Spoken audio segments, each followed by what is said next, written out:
आज शनिवार का दिन है जिस दिन अपन इस दरिद्रता से मिलने के लिए पीपल के पेड़ के नीचे आए हैं। हिंदू धर्म में ये दिन पीपल के वृक्ष के लिए पूजनीय होगा। जो भी शनिवार के दिन पीपल के वृक्ष की पूजन करेगा, दूध चढ़ाएगा या मिष्ठान का भोग लगाएगा, लक्ष्मी और नारायण उसके घर में प्रवेश कर जाएगा। लक्ष्मी और नारायण उसके घर में प्रवेश करेगा। पुराण की कथा कह रही है कि दुनिया के सारे तीर्थ नहीं जा सकते, पृथ्वी की सारी नदियों में स्नान नहीं कर सकते, पवित्र नदियों में आप स्नान नहीं कर सकते, या किसी भी तीर्थ में जाकर एक रात्रि भी विश्राम नहीं कर सकते, या हमने जिंदगी में कोई दान करा ना करा, कोई पुण्य करा ना करा, कोई सत्कर्म करा ना करा, कोई शास्त्र पढ़ा ना पढ़ा, कोई शास्त्र सुना ना सुना, उसके बाद भी शिव महापुराण की कथा कहती है कि एक दिन में अगर मात्र एक बार भी आप शंकर के शिवालय में प्रवेश कर गए या मंदिर में प्रवेश कर गए तो सारे तीर्थ, सारी नदियां, सारे सरोवर, सारी बावड़ी, सारे तालाब, सारे कुंड के स्नान का पुण्य, दान का पुण्य प्राप्त हो जाता है। केवल शिव तत्व को प्राप्त कर लेने। शिव महापुराण की कथा कह रही है कि घर में जो दिया होता है वो दीपक भी कोई साधारण नहीं होता, उस दीपक की भी महत्वता है, उस दीपक का भी वर्णन है। महाराज एक बात और बहुत अच्छे से सुनिएगा, शायद आपकी जिंदगी को सवार हो, शायद आपके जीवन को सवार हो। मेरी जीजियों, मेरे जीजाओं, मेरी बेटियों, बेटाओं, कभी मौका लगे शंकर भगवान के शिवलिंग के पास में आप बैठे हैं। यहां तक शास्त्र कहता है कि घर में अगर किसी को बहुत तेज बुखार आ गया है, बहुत तेज बुखार, और बच्चा उस बुखार में तप रहा है, बहुत तप रहा है, महाराज तुम जिस दिए में भगवान की आरती उतारते हो, जिस दिए से तुम भगवान की पूजन करते हो, कभी मौका लगे और आप पूजन करने के लिए गए,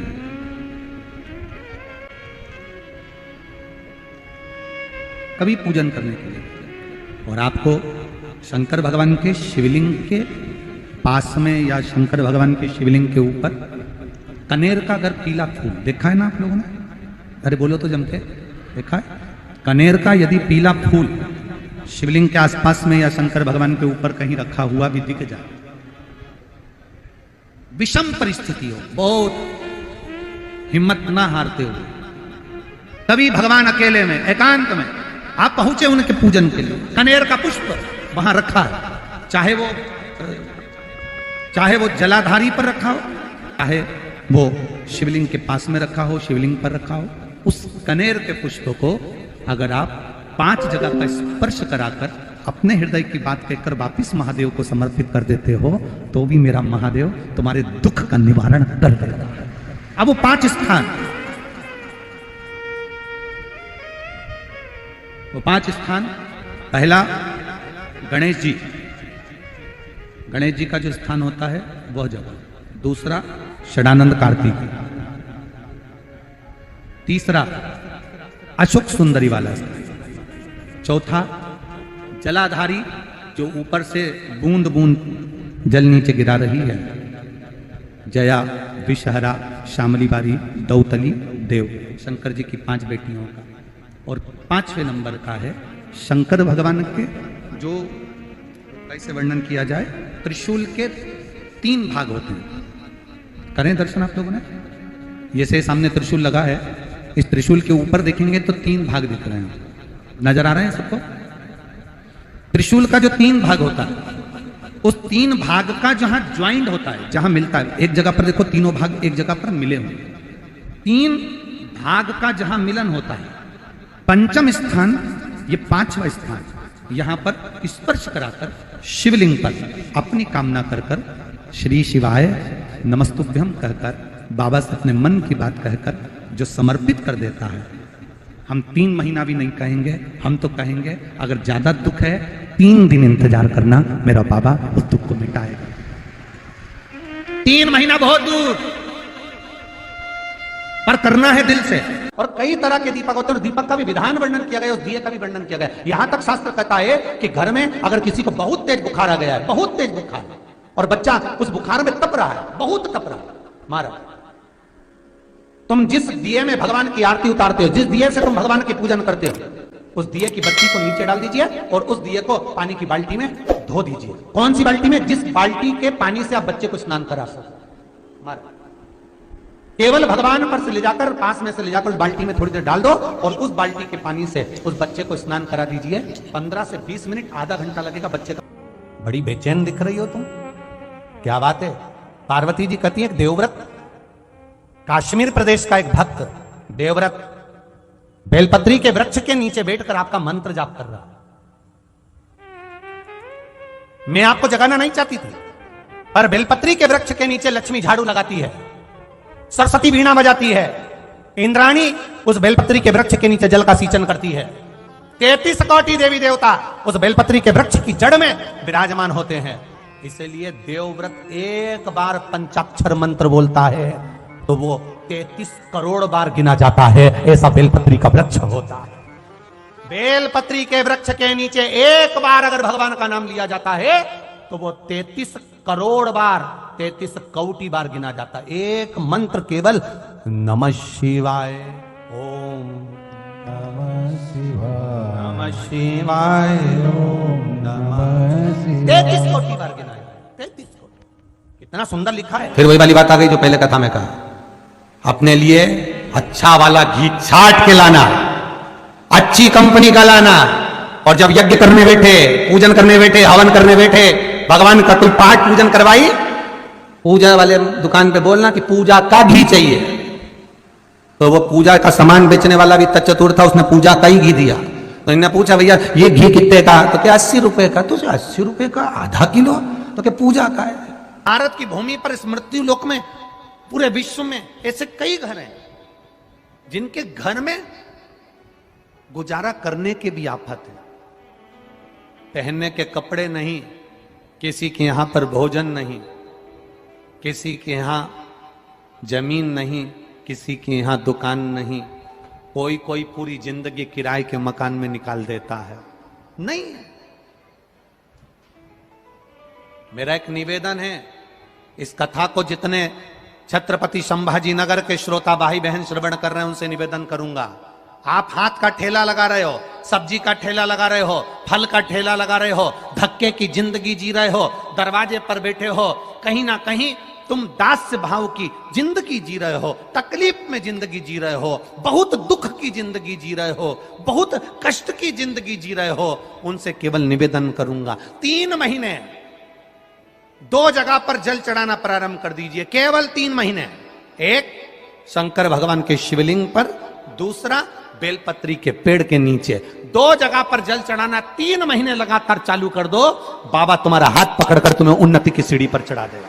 हमें कोई चमत्कार करना नहीं आता, और ना हम कोई तंत्र विद्या या मंत्र विद्या जानते हैं, ना हमारे पास में बेल है, ना हमारे पास में भभूति है, हमारे पास में तो केवल शिव का नाम है। आप श्री शिवाय नमस्तुभ्यम बोलो, ओम नमः शिवाय बोलो, नमः शिवाय बोलो, चाहे महामृत्युंजय मंत्र बोलो, उसका स्मरण करते करते भगवान शंकर के शिवलिंग पर जल, और उसी पात्र में जो जल तुमने शंकर जी को चढ़ाया है उसमें से बचा हुआ थोड़ा सा जल बेलपत्री के पेड़ के नीचे चढ़ाना प्रारंभ कर दो। अलग से बेलपत्री के पेड़ के नीचे चढ़ाने के लिए अलग से लोटा भर के जल जरूरत नहीं पड़ेगी। जो तुमने शिव जी को जल चढ़ाया, जो तुमने देवाधिदेव महादेव को जल चढ़ाया, बस उसी पात्र का जल शंकर जी को चढ़ाओ, उसमें से बचा हुआ थोड़ा सा जल बेलपत्री के वृक्ष के नीचे चढ़ाना प्रारंभ करना। कौन सा बेलपत्री का वृक्ष? जिसकी छाया आपके ऊपर आ रही हो। शिव महापुराण बड़ी सुंदर बात कहता है, ध्यान दीजिएगा। जिस बेलपत्री का पौधा तुम्हारे सिर का, और ये दोनों हाथ ऊपर कर लो, अपन खड़े हुए और खड़े होकर दोनों हाथ ऊपर करे, इतना बड़ा बेलपत्री का पौधा है, उस बेलपत्री के पौधे की पत्ती को कभी तोड़कर शंकर जी को नहीं चढ़ाना चाहिए। ध्यान रखना, कितना बड़ा पौधा। आप खड़े हो जाओ और खड़े होने के बाद आपका हाथ ऊंचा कर लेना। इतना बड़ा पौधा है, उस पौधे की पत्ती बेलपत्री को तोड़कर शंकर भगवान को कभी नहीं चढ़ाना। शंकर भगवान को उस बेलपत्री को, उस वृक्ष की पत्ती को तोड़ना चाहिए जो वृक्ष तुम्हारे हाथ से थोड़ा सा ऊंचा हो, जिसके लिए तुम्हें हाथ और ऊंचा करना पड़ रहा हो। जैसे एक बच्चा अपनी मां की गोद में बैठने के लिए दोनों हाथों से उचकता है, आवाज लगाता है, उचकता है, आवाज लगाता है, हाथ ऊपर करता है, तो मां उस बच्चे को गोदी में ले लेती है। उसी तरह उस बेलपत्री के वृक्ष की पत्ती तोड़ना चाहिए जिसने थोड़ी उन्नति कर ली हो, जो थोड़ा ऊंचा हो गया हो। तुम उसको पाने का प्रयास करो तो भगवान भी तुम्हें अपनी गोदी में ले ले। ऐसे वृक्ष की पत्ती तोड़। अब तुम छोटा सा पौधा, बिल्कुल जरा सा पौधा, उसी की पत्ती तोड़कर महादेव को चढ़ाओगे, ये श्रेष्ठता नहीं।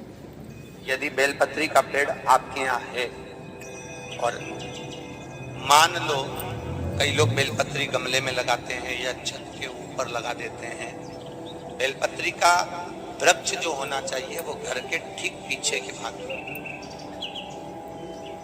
पीछे के भाग। या बेलपत्री का वृक्ष अगर पीछे नहीं है तो आप अपने घर से जब बाहर निकलते हैं तो राइट हैंड की ओर बेलपत्री का वृक्ष होना चाहिए। आप जब घर से प्रवेश कर रहे हैं, बाहर की ओर निकल, वो सुख का अनुभव करा। यदि घर से निकलते समय बेलपत्री का पेड़ लेफ्ट में अगर आता है, आप जिस घर से निकल रहे हो लेफ्ट में अगर बेलपत्री का पेड़ आता है तो आप 1 रुपए कमाएंगे, 1.25 रुपए खर्च होगा, पैसा हाथ में टिकेगा नहीं। घर में 10 लोग भी कमा रहे हैं तो पैसा घर में दिखेगा नहीं, आएगा जरूर, सारे काम होंगे पर टिकेगा नहीं। यदि लेफ्ट में राइट भाग का बेलपत्री, सुख का अनुभव। बेलपत्री का वृक्ष घर में लगाओ तो घर के पीछे के हिस्से में लगाना चाहिए,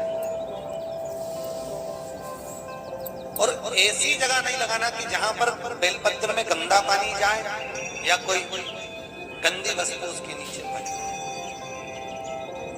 33 करोड़ देवी देवता बेलपत्री के पेड़ के नीचे सोमवार के दिन, कोई रविवार के दिन, कोई मंगलवार, कोई बुधवार, कोई गुरुवार, कोई शुक्रवार, कोई शनिवार के दिन बेलपत्री के नीचे आकर 33 करोड़ देवी देवता हो तप करते हैं, साधना करते हैं।